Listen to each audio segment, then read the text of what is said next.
zigara hozi anyị ga-agwa ha na chi anyị ka mma anyị ga-zigara hozi anyị ga-agwa ha na chi anyị ka mma ụzana ya na ndewo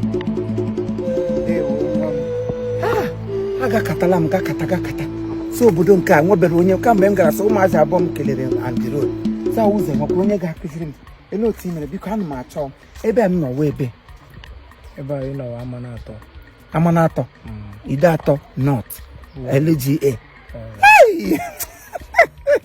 adị m efu ụzọ adị m gaba ije adị m efu ụzọ biko ana m achọ na nke Lefsa Chief Ben O Ebo nke ụmụ ha nọ abroad ọkwa ndị nọ na Nigeria ịmasa Ben Ebo mpa Dr. Kesi ihe rịọba ihe rịọba mụrụ na baptizim Akaji Ugo ya mụrụ na baptizim Dr. Kesi na Abuja mụrụ na baptizim ụmụ ya wụ founder of Ugwunna Foundation.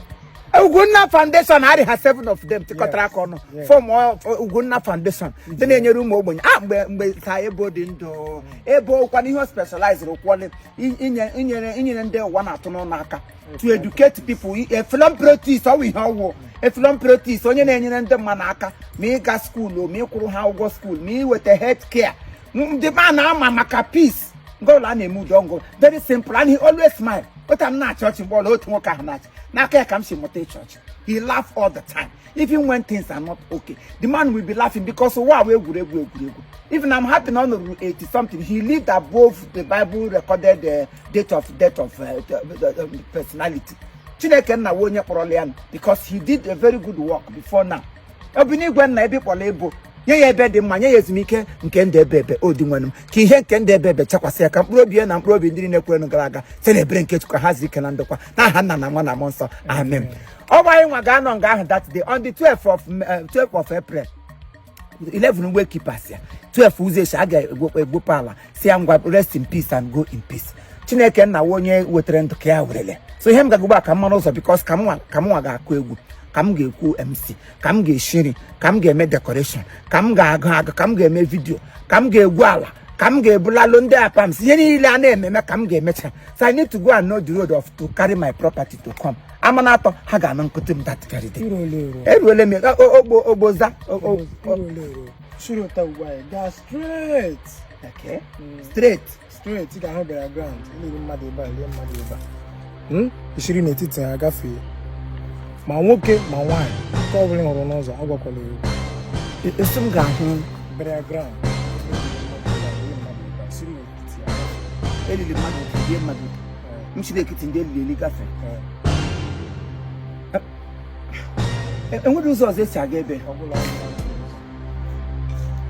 that means ọ were wrong road ka m nọ ị na-agafe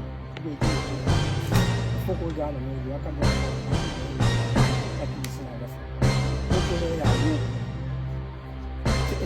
chekwa na-agafe nchili otu ụkwụ elu weli aka abụọ elu ọ gwọla na egwu ndị mmụọ jam egwu anyị na-agụ mgbe anyị bụ ụmụazị egwu ndị mmụọ jam otu ụkwụ jam ụkwụ abụọ jam ụkwụ atọ jam ụkwụ anọ ka m ga-esi agafe chekwa Amanato ka ị na-ekwu ọ bụ dị me na Amanato mma ka ọ bụ Amanato ke gị ka ọ Amanato nke m ọ gaghị awa ezigbote dị Amanato enwere ụzọ ọzọ esi aga dị me na Amanato wụda Amanato ke gị ka m gaji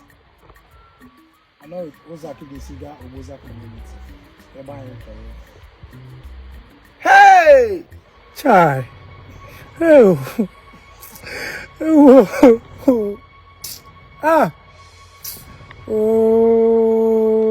gịnị ụwa mere agara m iduga gị ebe ị na-aga ugbu a ma ọ bụrụ na m dị ndụ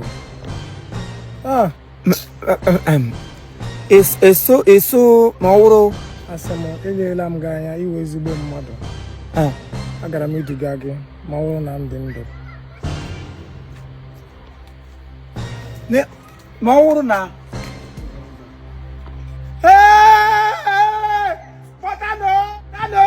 Eso.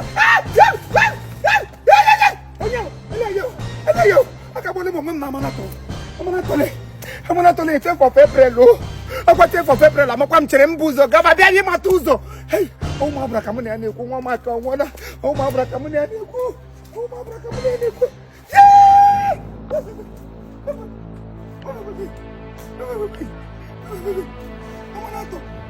Amanato 10th of April 10th of April Miriano Saibo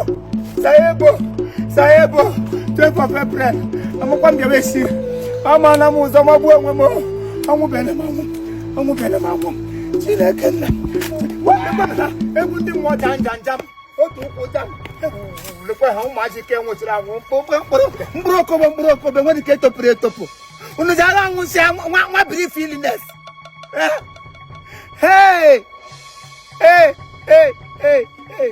ụkwụ atapadịnụ m n'ala ụkwụ atọ were otu ụkwụ ka eji aga Amanato here I come.